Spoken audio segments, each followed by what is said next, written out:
I've been watching anime ever since I was a little kid, which is to say that a lot of the anime I watched when I was a kid was specifically because I wanted to feel like those characters on screen. I wanted to feel strong like Goku. I wanted to be tactical and smart like Yugi, you know? I say that to say that I understand the idea of escapism. And that idea is the biggest problem with isekai anime. When I was like 13, I watched Sword. Why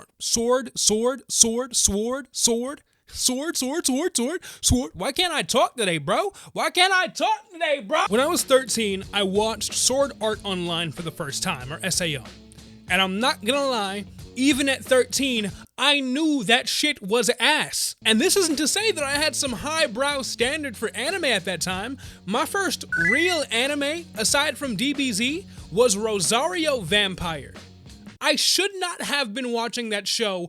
I was 9. Nah, for real though, that shit was crazy. That shit was crazy. The math episode was different, man. My tolerance for weirdo shit was quite high during this time.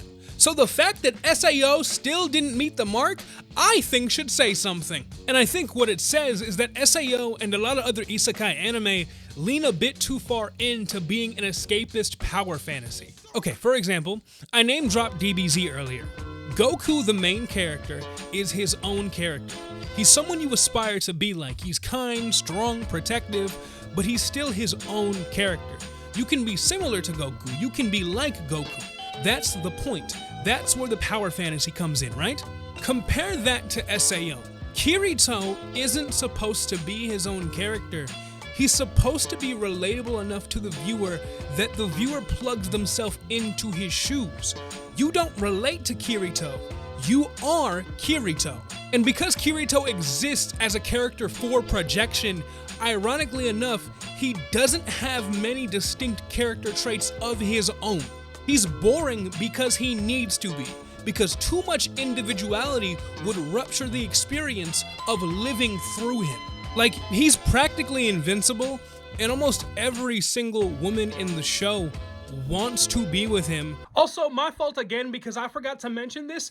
That one right there, the blonde one, that's his biological cousin. For kinda no other reason than he's a really good gamer. That fucking sentence feels so weird leaving my lips. Oh my god. Kirito doesn't have any problems or struggles. His issue is that he was born into the wrong world, and once he's put in the right one, he thrives, right? That's because the problem was never him, it was the world around him. They just didn't understand him. But now he finally has a place where people understand the merit of his character and what he can provide.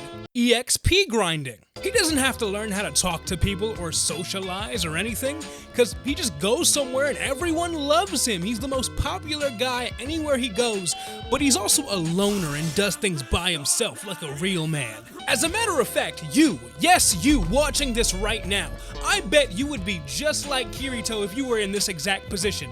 Unfortunately, you just can't teleport to another world to show everyone how cool you are, so Kirito's gonna do it for both of you. Say thank you. Whether it's the protagonist being in a position of power, being the only man who can save the world, being the man who's loved by, for some reason again, all the women he knows. It's almost as if they're trying to stroke the ego and feed the delusions of millions of young men across the planet. And that's objectively what they're doing because it makes a lot of money. A lot of young men are going to see these characters and relate to them in such a way that it's going to tell them they're already as great as their favorite escapist fantasy characters, which halts their development and causes them to sink deeper into said escapism. It's like crack, but legal. In Japanese. And I'm not saying isekai as a genre is bad. Isekai is just the idea of taking a character and placing them in a new world. And there are plenty of examples of shows that fit that model that are great and iconic.